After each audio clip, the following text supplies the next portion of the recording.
In front of me is Motorola Edge 30, and today I would like to show you how you can block app notifications on this Motorola. Begin by going into Settings and scrolling down just a bit to access notifications.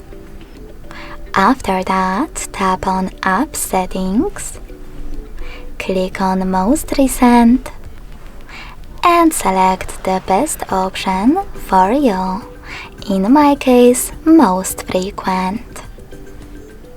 Following that, just click on the switcher next to one of your apps from which you want to block notifications, like Gmail.